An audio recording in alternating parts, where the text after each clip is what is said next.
Կախարդական աղացը, լատիշական հեքիաթ։ Լինում են չեն լինում, երկու եղբայր են լինում։ Մեկը հարուստ, մյուսը աղքատ։ Հարուստն ատելով ատում էր աղքատ եղբորը։ Մի անգամ այնպես է պատահում, որ աղքատ եղբոր հացը վերջանում է, ու նա մի գրոշ էլ չի ունենում, որ հաց գնի։ Գալիս է հարուստ եղբոր մոտ օգնություն խնդրելու։ Բայց հենց որ հարուստը տեսնում է, որ եղբայրը մոտենում է իր տանը, պատուհանից նրան է շպրտում խոզի բորբոսնած բուդ և գոռում է, որ նա դժոխք գնա։ «Խոզի բուդը էնտեղ կծախես, փող կունենաս»։ «Դրա համար էլ եմ շնորհակալ», ասում է աղքատը։ Վերցնում է խոզի բուդն ու արցունքներն աչքերին գնում է դժոխքը փնտրելու։ Ճանապարհին հանդիպում է մի ծերուկի։ «Ինչու ես լաց լինում», հարցնում է ծերուկը։ Աղքատը պատմում է նրան իր դարդը։ Եղբայրն իրեն ուղարկել է դժոխքում խոզի բուդը ծախելու, իսկ ինքը դժոխքի տեղը չգիտի։ «Դե, իզուր տեղը արցունք մի թափիր», ասում է ծերուկը։ «Ուղիղ գնա այս կածանով, ոչ մի կողմ մի թեքվիր ու կհասնես դժոխքին։ Միայն թե չմոռանաս, դժոխքում խոզի բդի համար փող չվերցնես։ Խնդրիր, որ քեզ տան անկյունում ընկած աղացը»։ Աղքատը շնորհակալություն է հայտնում ծերուկին և գնում իր ճանապարհով։ Գնում, իսկ կածանը վերջ չունի։ Վերջապես հասնում է դժոխքի մեծ դարպասների։ Աղքատը ծեծում է դժոխքի դռները։ Դռները բացում է մի 3 գլխանի սատանա ու հարցնում. «Ինչ ես ուզում»։ «Խոզի բուդ եմ ծախում», ասում է աղքատը։ Ուրախանում է սատանան։ «Լավ է, ինչքան ես ուզում»։ «Ես փողով չեմ ծախում», պատասխանում է աղքատը։ «Խոզի բդի փոխարեն ուզում եմ անկյունում ընկած աղացը»։ Բայց 3 գլխանին լսել անգամ չի ուզում աղացի մասին։ «Ինչ ուզում ես խնդրիր բացի աղացից», ասում է նա։ Աղքատը տեսնում է, որ նա չի կարողանում աչքը կտրել խոզի բդից, հատհուկն է կուլ տալիս և նորից իրենն է պնդում. «Աղացն եմ ուզում»։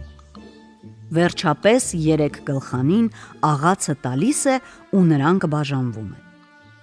Սատանան վերցնում է բուդն ու անհետանում։ Աղքատն էլ վերցնում է աղացը և շտապում տուն։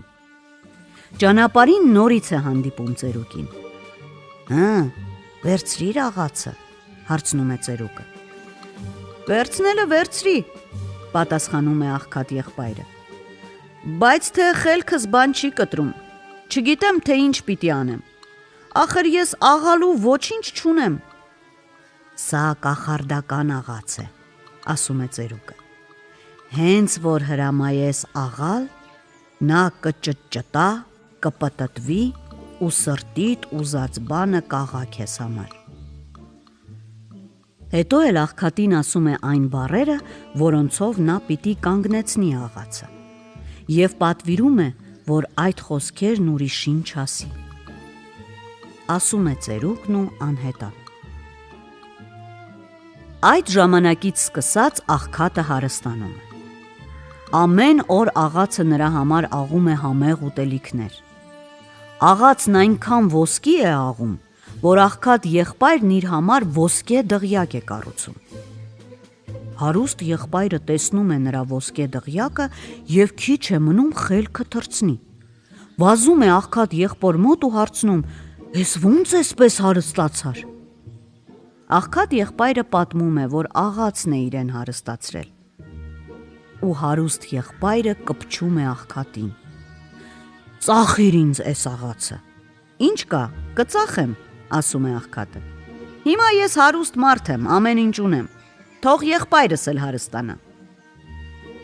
Հենց որ հարուստը լսում է այս բառերը, վերցնում է աղացն ու շնչակտուր վազում տուն։ Գալիս է տուն և ուրախությունից քիչ է մնում գժվի։ Իսկ կինը նայում է նրան ու չի հասկանում, թե ինչ է պատահել։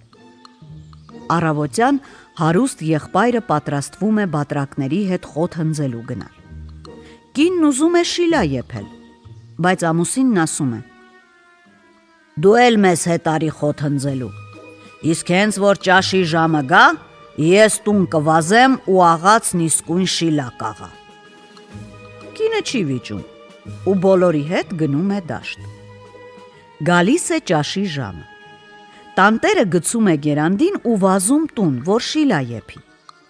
Գալիս է տուն ու աղացին հրամայում շիլա եփել։ Աղացն աղում է, արդեն բոլոր կճուճներն ու պղինձները լիքն են, բայց աղացը հա աղում է ու աղում։ Հարուստը գոռում է, որ հերիք է աղա, իսկ աղացը նրան չի լսում։ Հարուստը վախից իրեն կորցնում է ու աղացը պատուհանից դուրս է շպրտում, բայց դա էլ չի օգնում։ Շուտով ամբողջ բակը լցվում է շիլայով։ Ասես կատաղած լինի աղացը։ Հարուստ եղբայրը չի իմանում ինչ անի։ Վերջապես վերցնում է աղացն ու ետ տանում եղբորը, իբր քո աղացն է, ինչ ուզում ես արա։ Լսում է եղբայրը պատահածի մասին ու ծիծաղում։ Հետո կամաց շշնջում է կախարդական խոսքերը և աղացը դադարում է շիլա աղալ։ Մի անգամ այդ կողմերով մի նավ էր լողում։ Հեռվից նավազները տեսնում են, որ ափին մի բան է փայլփլում։ Նավը կանգնեցնում են ու ափ իջնում, դե որ տեսնեն, թե դա ինչ է։ Մոտենում են ու ինչ տեսնեն, ոսկե դղյակ։ Հարցնում են, սա ում դղյակն է և ինչպես է այստեղ հայտնվել։ Դղյակն իմն է,